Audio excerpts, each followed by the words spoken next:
But if, for instance, or let's talk about breathing. If I get anxious, I'm going to start hyperventilating. Yeah. I can also put a bag on my mouth and start hyperventilating, and it will actually trigger anxiety. So it goes both ways. Our body is connected to our mind, and our mind is connected to our body. So a lot of the stuff that I'll be talking about today is how do we achieve a balance in that connection.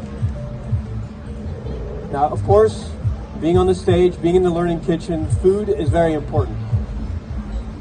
But there are a lot of people that talk about food, a lot of people that talk about diet, a lot of people that talk about nutrition. That's not what I do.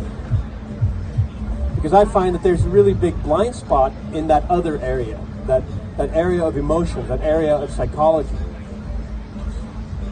But I want to be really clear that as we're going into this conversation, at no point am I saying, oh, well, food is not important. It's all in your mind, man. No, I'm not saying that.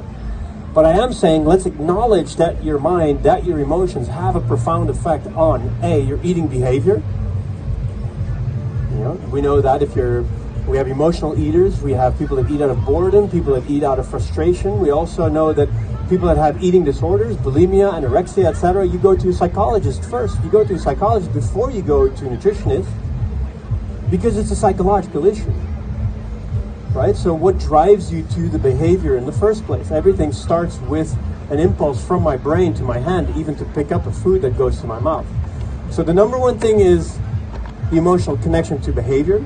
And the second one is, which I find even more interesting, the emotional connection to our digestive system, to our autonomic nervous system. To access the mental self, and then mantra, to access the physical self. And then you will meditate in the posture. And after all this, we change posture.